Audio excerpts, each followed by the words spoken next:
Happy Friday, Baylor College of Medicine and Friends of Baylor. Well, I got some questions about the painting in the back. This is a really cool Western artist named Kira Furco, and she's donated a painting to the school. So that's not the one she donated. The one she donated is much bigger. I bought that one. Anyway, lots of stuff happening.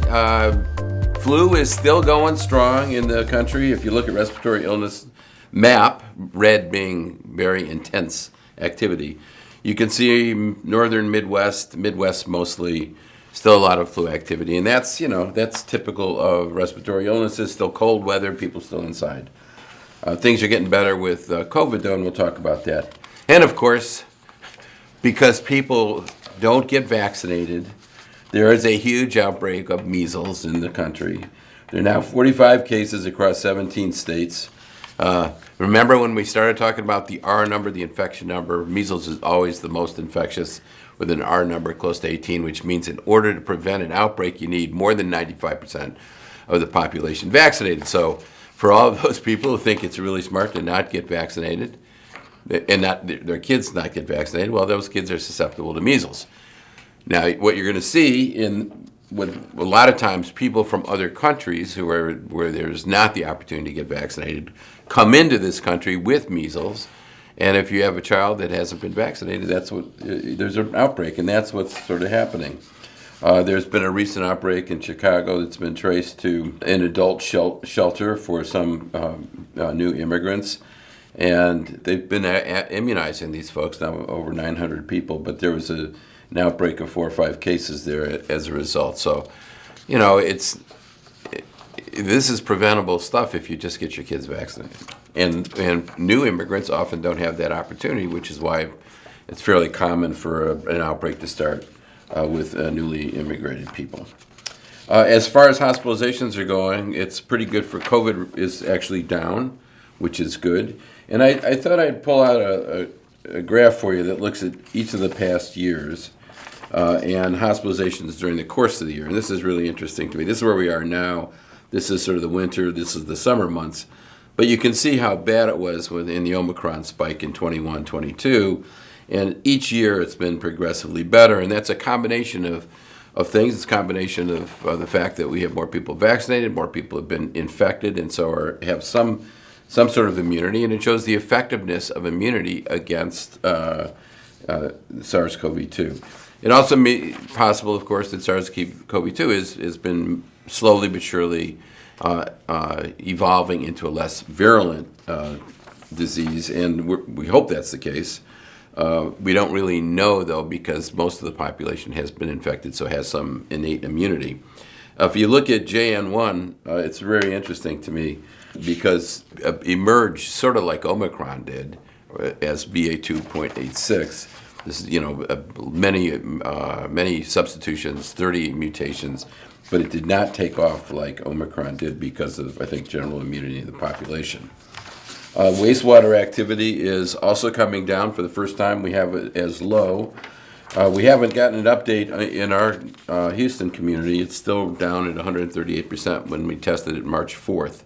It'll be interesting to see if it continues to fall. We peaked in February at 414% of the July 2020 number, and it's down now to 138%.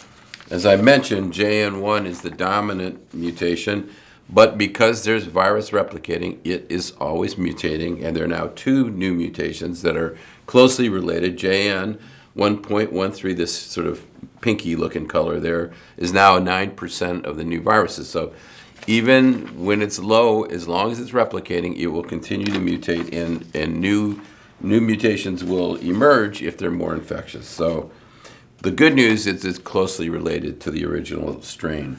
And I'll show you, this is a evolutionary tree that shows how closely they're related. Remember, I mentioned JN1 came from BA2.86, which was the one that came from Europe that had many, many mutations. JN1 had just a single mutation that suddenly made it more infectious, and within a few months became the dominant strain in our country. And now JN 1.13 is emerging as the new strain. It goes on and on. That's the way these viruses work. As long as they're replicating, they'll be mutating. So, 4 years ago is when, in March, was sort of when the World Health Organization declared this a global pandemic. And so we can have a lot of fun in 4 years. But it has been a long time, and so it's a good time to sort of look back and sort of what lessons have we learned, if any, from this pandemic. And I think there are some. It's interesting. First of all, if you look at confirmed deaths worldwide from COVID, it was around 7 million people. That's confirmed deaths. But if you look at excess mortality, in other words, we know what the mortality is each year, and then we look at excess deaths over the last 4 years, it's close to 30 million people, which is probably the right number. That's how we determine flu mortality, is we look at excess deaths, not confirmed cases. So if you look at excess deaths, it was a huge global pandemic. It still is, but was particularly bad, and in the early days, it's now leveled off. As you can see, this is a cumulative deaths. But it's up to 30 million people. So, I mean, globally, this was devastating as an illness. There is a calculation called the Global Health Security Index score, and this was published before the onset of the pandemic. And this is a publication, actually really interesting publication that came out recently from a couple of investigators that looked at the past, what happened in the pandemic. So global health security here, blue means highly prepared for a global pandemic. So we were probably the most globally prepared. Certain countries in Europe were almost as good compared to East Asia, and Africa. So you would think, based on this, that we would have the best response to the pandemic. If you look at excess deaths, however, we led the Western world. So despite being most prepared, we had the worst outcome. So you can see we led in deaths in 21-20 due to this. So why is that? Why is that? It's really a big deal. So and this Global Health Security Index actually is pretty good, because if you plot the global health security versus the excess death rate, it's almost linear. It's not, obviously there's some outliers, but it's almost linear. So the more prepared you are, the less the mortality. Yet look at the United States. We were a huge outlier in that we had way more excess mortality than we should have based on our preparedness. So why is that? And this paper that was recently published looked at this. And so you go like, why was it? Well, and these are lessons we should learn in anticipation of the next pandemic. So the first one was the laboratory errors. Remember, we couldn't get testing early enough. And instead of taking advantage of all the academic medical centers and all the people who had really good genetic labs, it took a long time. We were sending samples off to the CDC and getting responses 2 to 3 weeks later. That's not any way to manage it. So one thing is we should prepare all of our academic medical centers to be ready to provide diagnosis when possible. Obviously, I'm not even going to go into it, but politics played a huge role. The whole issue, wearing masks and getting vaccinated, was politicized beyond belief. And so we didn't, and there's been publications showing that Republicans had actually a higher mortality than Democrats. So, I mean, it was like a political decision. We also never had real-time data. You would think the country would be doing that, but in fact, Johns Hopkins Public Health School was the one that was publishing the real-time data. And the other place that we had it really well was the Texas Medical Center. We were the only two places where you could get real-time data, which is critical for making decisions. And the other thing is we didn't lead in genetic testing of the virus. So we were not the leaders in looking at the variants as they were developing. So I think the other thing that really, something that came out of the pandemic was the fact that we have social vulnerabilities, that we had disparities in outcome based on socioeconomic status. So, you can't stay home if you're an hourly worker.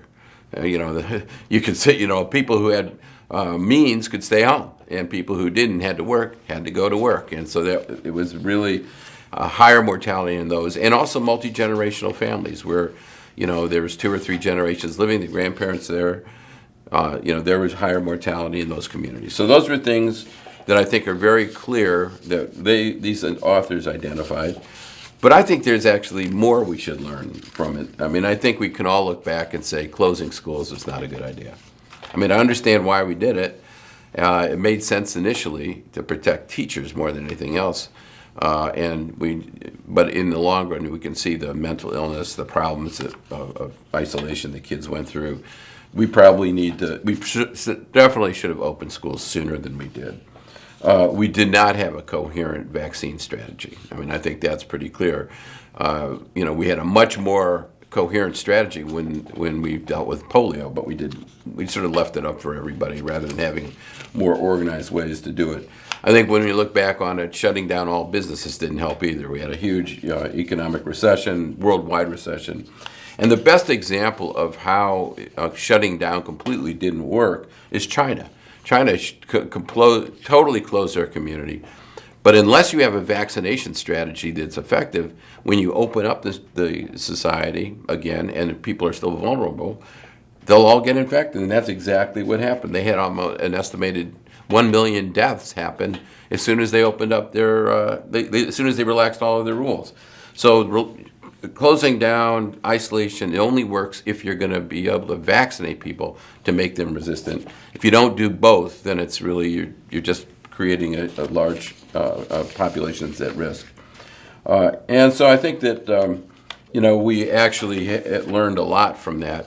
And we should take that, we should be thinking on now about the next pandemic and learn from those things. Those are all things that we could address now in anticipation of the future. So I want to end today with a bunch of shout-outs.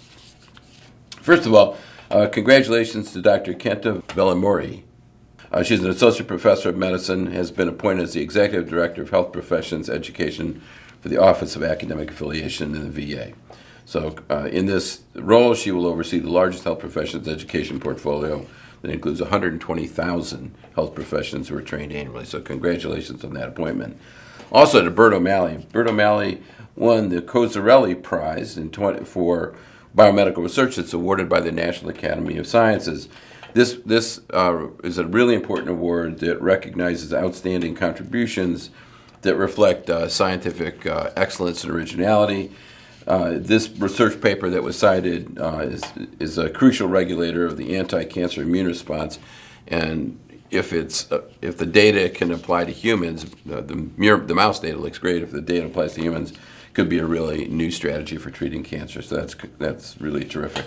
And then finally, of course, Match Day happened. I remember it like it was yesterday for me. The graduating medical students all participated in March 15, and they go to medical school, and then it's a giant lottery match. It's like dating. The institution matches with the student, and they end up finding out where they're going to train for the next part of their careers.